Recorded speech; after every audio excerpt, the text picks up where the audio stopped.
오늘도 기도의 자리에 나오신 성도님들을 환영하고 축복합니다. 사도신경으로 우리의 신앙을 고백하겠습니다. 전능하사 천지를 만드신 하나님 아버지를 내가 믿사오며 그 외아들 우리 주 예수 그리스도를 믿사오니 이는 성령으로 잉태하사 동정녀 마리아에게 나시고 본디오 빌라도에게 고난을 받으사 십자가에 못 박혀 죽으시고 장사한 지 사흘 만에 죽은 자 가운데서 다시 살아나시며 하늘에 오르사 전능하신 하나님 우편에 앉아 계시다가 저리로서 산 자와 죽은 자를 심판하러 오시리라. 성령을 믿사오며 거룩한 공회와 성도가 서로 교통하는 것과 죄를 사하여 주시는 것과 몸이 다시 사는 것과 영원히 사는 것을 믿사옵나이다. 아멘. 찬송가 310장 찬송하시겠습니다.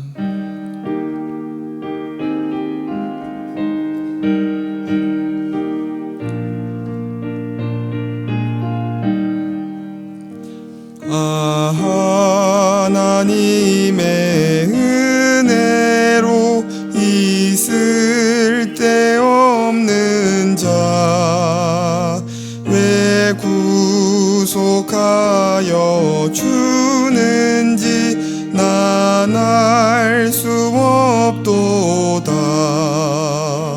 내가 믿고 또 의지함은 내 모든 형편 아시는 주님 늘 보호해 주실 것을 나는 확실히 아네. 왜 내게 굳센 믿음과 또 복음 주셔서 내 맘이 항상 편한지 난 알 수 없도다. 내가 믿고 또 의지함은 내 모든 형편 아시는 주님 늘 보호해 주실 것을 나는 확실히 아네. 왜 내게 성령 주셔서 내 마음 감동해 주 예수 믿게 하는지 난 알 수 없도다.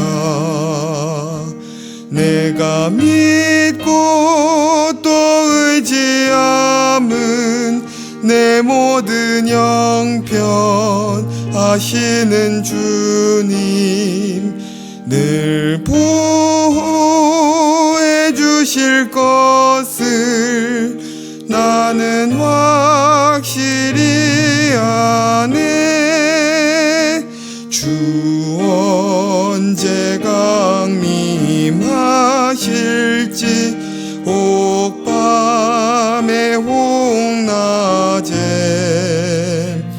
또 주님 만날 그곳도 난 알 수 없도다.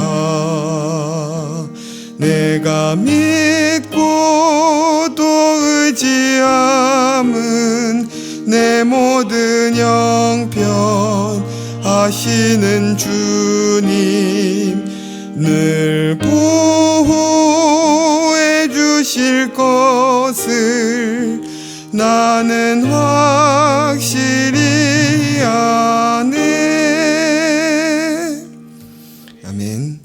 오늘 우리에게 주신 하나님의 말씀은 창세기 44장 27절에서 34절 말씀입니다. 창세기 44장 27절에서 34절 말씀입니다. 한 절씩 교독하시겠습니다. 주의 종 우리 아버지가 우리에게 이르되 너희도 알거니와 내 아내가 내게 두 아들을 낳았으나 하나는 내게서 나갔으므로 내가 말하기를 틀림없이 찢겨 죽었다 하고 내가 지금까지 그를 보지 못하거늘 너희가 이 아이도 내게서 데려가려 하니 만일 재해가 그 몸에 미치면 나의 흰 머리를 슬퍼하며 수올로 내려가게 하리라 하니 아버지의 생명과 아이의 생명이 서로 하나로 묶여 있거늘 이제 내가 주의 종 우리 아버지에게 돌아갈 때에 아이가 우리와 함께 가지 아니하면 아버지가 아이의 없음을 보고 죽으리니 이같이 되면 종들이 주의 종 우리 아버지가 흰 머리로 슬퍼하며 수올로 내려가게 함이니이다. 주의 종이 내 아버지에게 아이를 당부하기를 내가 이를 아버지께로 데리고 돌아오지 아니하면 영영이 아버지께 재짐을 지리이다 하였사오니 이제 주의 종으로 그 아이를 대신하여 머물러 있어 내 주의 종이 되게 하시고 그 아이는 그의 형제들과 함께 올려 보내소서. 그 아이가 나와 함께 가지 아니하면 내가 어찌 내 아버지에게로 올라갈 수 있으리이까. 두렵건대 재해가 내 아버지에게 미침을 보리이다. 아멘. 지난 시간 유다의 고백을 통해 형제들이 어떻게 변화되고 또 성장했는지를 살펴보았습니다. 그들은 도둑으로 오해받는 억울한 상황 속에서도 눈에 보이는 상황 너머에 계신 하나님을 인식하기 시작했고 하나님 앞에서 자기 자신과 모든 상황들을 새롭게 바라보게 되었습니다. 그 결과 외면해 오던 그들의 죄를 인정했을 뿐만 아니라 막내 베냐민의 잘못을 덮어주고 함께 그 죄에 대한 책임을 지고자 하는 성숙한 모습을 보여준 것이죠. 그래서 유다는 요셉에게 그 죄를 책임지고자 우리 모두가 당신의 종이 되겠다고 합니다. 그러나 요셉은 은잔을 훔친 베냐민만 종이 되고 나머지는 아버지에게로 돌아가라고 다시 한번 시험하죠. 베냐민만 두고 떠날 수 없었던 유다는 오늘에 이르기까지 있었던 자초지종을 설명하고 그를 설득하는데요. 본문 앞에 19절부터 26절까지의 내용을 요약하면 유다는 요셉에게 이렇게 말하는 겁니다. 이전에 주께서 우리에게 아버지와 동생이 있냐고 물으셨죠. 그래서 우리에게 노년의 아버지가 계시고 그가 특별히 사랑하는 두 아들이 있었는데 그 중에 하나는 죽고 막내 동생만 살아있다고 말씀드렸습니다. 그러자 주께서는 그 아이를 데리고 오라고 하시며 그와 함께 오지 않으면 다시는 나를 볼 수 없을 거라고 하셔서 우리는 집에 돌아가 아버지께 반드시 막내 동생을 데리고 가야 한다고, 그렇지 않으면 식량을 구할 수 없다고 말씀드렸고 막내를 너무나 사랑하는 아버지께서는 이렇게 말씀하셨습니다 라고 하면서 27절부터 아버지의 말을 인용하는데요. 29절까지 제가 읽겠습니다. 주의 종 우리 아버지가 우리에게 이르되 너희도 알거니와 내 아내가 내게 두 아들을 낳았으나 하나는 내게서 나갔으므로 내가 말하기를 틀림없이 찢겨 죽었다 하고 내가 지금까지 그를 보지 못하거늘 너희가 이 아이도 내게서 데려가려 하니 만일 재해가 그 몸에 미치면 나의 흰 머리를 슬퍼하며 수올로 내려가게 하리라 하니. 유다는 총리의 명령대로 막내를 이곳에 데리고는 왔지만 그것이 얼마나 어려운 결정이었는지를 아버지의 말을 빌어서 이야기합니다. 아버지의 목숨같이 생각하는 한 아들을 잃고 나머지 한 아들마저 잃으면 도저히 살 수 없을 거라고 하는 그 아버지를 설득해서 데리고 온 동생이라는 것이죠. 이때 요셉은 거의 20년 만에 처음으로 형들이 자신을 노예로 팔고 집에 돌아갔을 때 무슨 일이 있었는지 듣게 된 것입니다.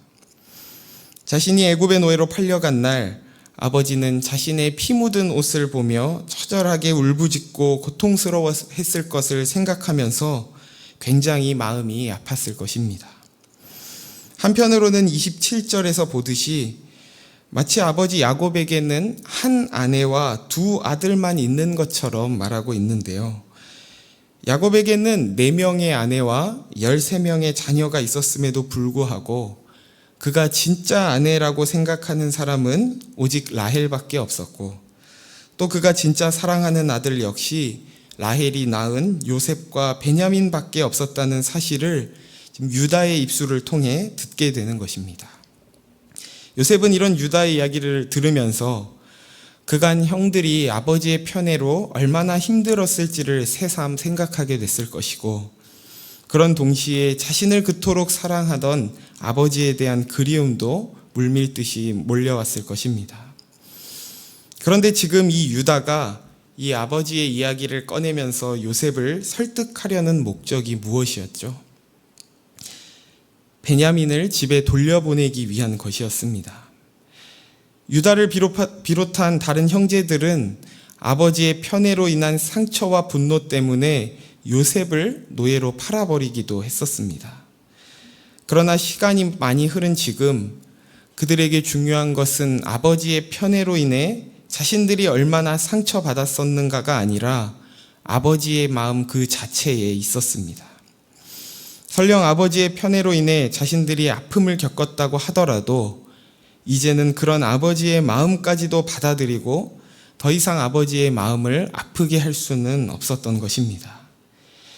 그들이 요셉을 노예로 팔아버리고 아버지에게는 그가 죽었다고 거짓말을 했을 때 아버지가 너무나 괴로워하는 모습을 보면서 그들이 자기중심적인 판단과 행동을 했던 것이 얼마나 어리석은 일인지를 그들은 뼈저리게 깨달았을 것입니다. 그렇게 아버지의 마음을 있는 그대로 인정할 수밖에 없었고, 그래서 지금 아버지가 그토록 편애하던 그 베냐민을 위해 변호하고 있는 것이죠. 우리가 진정한 어른이 되어가고 성숙해져 간다는 것은 내가 더 사랑받고 인정받기 위해 발버둥치던 삶에서 다른 이의 마음을 헤아리고 그를 위해 희생하는 삶으로 변화되어가는 과정이라고 말할 수 있을 것입니다. 세상은 대부분 자신이 가장 불쌍한 사람이고 가장 억울한 사람이기 때문에 자기 자신밖에 보지 못합니다. 그러나 주위를 자세히 둘러보면 나뿐만 아니라 상처와 아픔이 없는 사람이 없다는 것을 알게 되죠. 그런 세상 속에서 하나님의 사랑을 입은 우리는 더 이상 나만의 평안, 나만의 형통, 나만의 인정만을 위해 사는 자가 아니라 다른 이들의 마음을 헤아리고 공감하며 위로하는 자가 되기를 주의 이름으로 소원합니다. 계속해서 30절에서 34절인데요. 한 절씩 다시 교독하겠습니다. 아버지의 생명과 아이의 생명이 서로 하나로 묶여 있거늘 이제 내가 주의 종 우리 아버지에게 돌아갈 때에 아이가 우리와 함께 가지 아니하면 아버지가 아이의 없음을 보고 죽으리니 이같이 되면 종들이 주의 종 우리 아버지가 흰 머리로 슬퍼하며 소홀로 내려가게 함이니이다. 주의 종이 내 아버지에게 아이를 담보하기를 내가 이를 아버지께로 데리고 돌아오지 아니하면 영영이 아버지께 죄짐을 지리이다 하였사오니 이제 주의 종으로 그 아이를 대신하여 머물러 있어 내 주의 종이 되게 하시고 그 아이는 그의 형제들과 함께 올려 보내소서. 함께 읽겠습니다. 그 아이가 나와 함께 가지 아니하면 내가 어찌 내 아버지에게로 올라갈 수 있으리이까. 두렵건대 제 해가 내 아버지에게 미침을 보리이다. 유다는 아버지의 생명과 베냐민의 생명이 하나로 묶여 있음을 고백합니다. 그래서 아버지의 생명을 지키기 위해서는 반드시 베냐민을 집으로 돌려보내야 했고, 그러니 자신이 베냐민을 대신하여 종이 되겠다고 말하는 것이죠. 유다에게도 아내가 있고 자녀가 있었습니다. 자신이 노예가 된다면 그 역시 평생 가족을 보지 못할 수도 있고 분명 그에게 매우 고통스러운 일일 것입니다. 그러나 이제 유다는 아버지의 고통과 아픔을 곧 자신의 것으로 여길 줄 알게 되었고 아버지의 고통을 덜어드리기 위해서 자신이 그 고통을 당하는 것이 더 낫겠다고 판단하는 것이죠.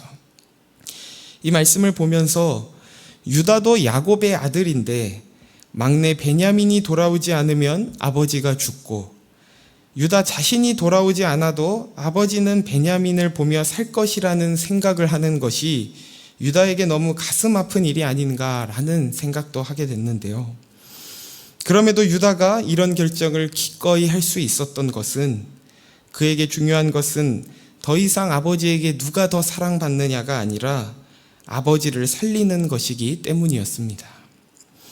그는 아버지와 베냐민이 하나로 묶여 있는 것처럼 실은 자신도 아버지와 하나로 연결되어 있음을 알았기 때문에 아버지가 죽는다면 자신 역시 죽는 것이었고, 아버지를 살릴 수 있다면 자신이 노예가 될지언정 그 또한 자신이 사는 길임을 깨달은 것입니다. 우리는 여기서 진정한 가족, 진정한 공동체가 무엇인지에 관한 아주 중요한 그림을 보게 됩니다.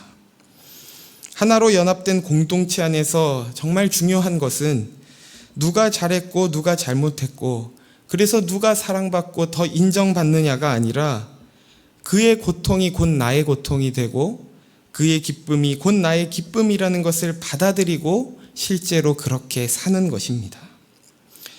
우리는 이 말씀을 제3자의 입장에서 보면서 동생의 죄를 형이 대신 지겠다는 모습이 참 감동적이라고 생각할 수 있지만 정작 우리 앞에 이런 상황이 펼쳐진다면 어떨까요? 왜 내 잘못이 아닌데 내가 책임져야 돼?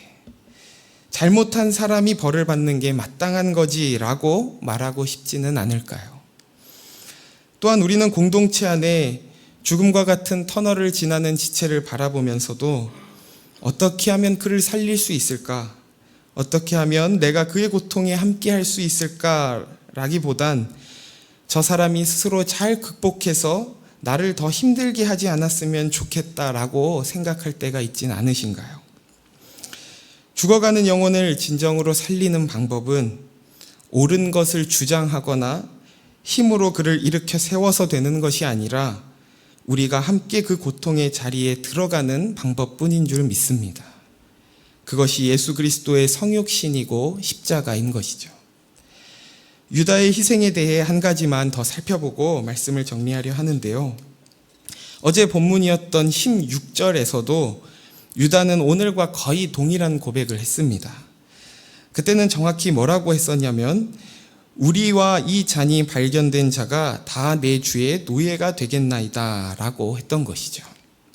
그런데 지금은 그보다 더 나아가서 베냐민만 보내주신다면 내가 여기서 주의 노예가 되겠다라고 하는 겁니다. 이전에는 함께 짐을 지고 함께 책임을 감당하겠다는 공동체적 희생이었지만 지금은 막내만 풀어주시면 내가 갇혀도 좋겠다는 대속적 희생을 보여주는 것이죠. 사실 다른 이의 잘못을 함께 지는 것도 쉽지 않은데 잘못한 사람은 풀려나고 잘못하지 않은 내가 붙잡히겠다는 것은 굉장한 결정인 것입니다.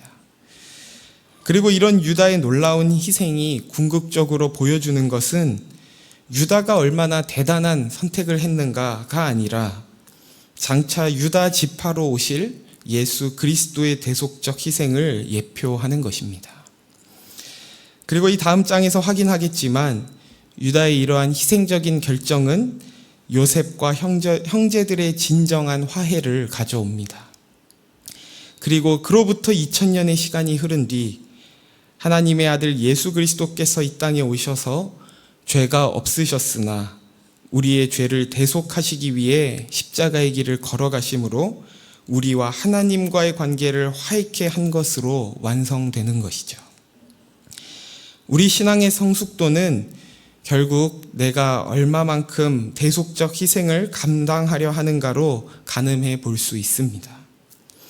아마 믿음이 아직 어리거나 연약한 성도님들께선 믿음이 성숙한 성도님들을 보면서 나도 저렇게 되고 싶다기보다는 나는 저렇게까지 믿고 싶진 않다고 생각할 수도 있습니다.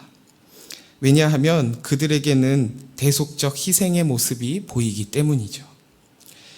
그럴 만한 이유가 없음에도 누군가를 위해 늘 수고하고 헌신하고 또 다른 사람이 져야 할 책임까지 대신 지기도 하는 것을 보면서 아직 그들의 삶을 이해하지 못할 수 있는 것입니다.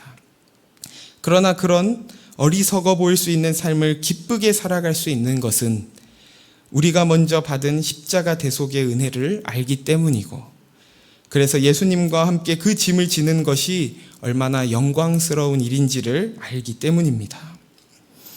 우리는 예수 그리스도의 대속의 은혜와 사랑을 아는 만큼 십자가의 길을 걸어갈 수 있습니다. 유다의 이 희생을 단순히 그의 도덕적인 탁월함이나 우월성으로 이해하는 것이 아니라 그가 깨달은 사랑이 얼마나 크고 그래서 그가 얼마나 다른 이를 사랑할 수 있게 되었는가를 보여준다는 점에서 의미가 있습니다.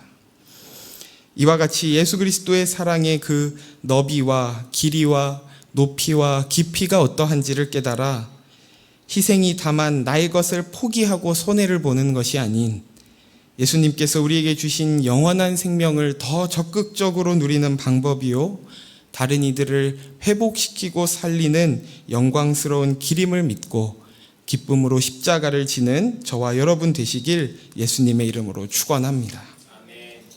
시간 말씀을 생각하며 세 가지 기도 제목으로 함께 기도하길 원하는데요.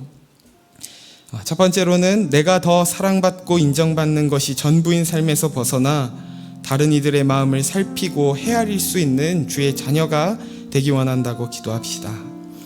두 번째로는 예수님께서 우리의 죄를 대속하여 영원한 생명을 주신 것처럼 이제는 우리가 그 대속의 길을 걸어가므로 다른 이들을 살리고 회복시키는 사명을 감당하게 해달라고 기도합시다. 마지막으로는 이웃과 나라와 민족을 위해서 기도하길 원하는데요. 나라를 위해 헌신하는 구국 장병들을 주의 날개 그늘 아래에서 보호하시고 나라의 평화를 지켜달라고 우리 세 가지 기도 제목과 또 각자의 기도 제목으로 함께 기도하시겠습니다. 하나님 아버지 감사합니다. 오늘 이 유다의 희생적인 이 결정을 통해서 예수 그리스도께서 우리를 위해 어떤 희생을 감내하셨는지를 깨닫게 하시니 감사합니다. 하나님, 우리는 늘 내가 가장 불쌍한 자이고 내가 가장 힘든 자이고 내가 가장 억울한 자라고 생각하며 우리 자신밖에 보지 못하는 삶을 살아왔으나 이제는 그러한 삶에서 벗어나 다른 이들의 마음을 살피고 그들의 마음을 헤아릴 수 있는 성숙하고 지혜로운 자녀가 될 수 있도록 우리를 인도하여 주시옵소서. 하나님, 예수님께서 우리의 죄를 대속하여 영원한 생명을 주셨기 때문에 우리가 기꺼이 그 길을 걸어갈 수 있음을 고백합니다. 이제는 우리가 그 대속의 길을, 그 십자가의 길을 걸어가므로 다른 이들을 살리고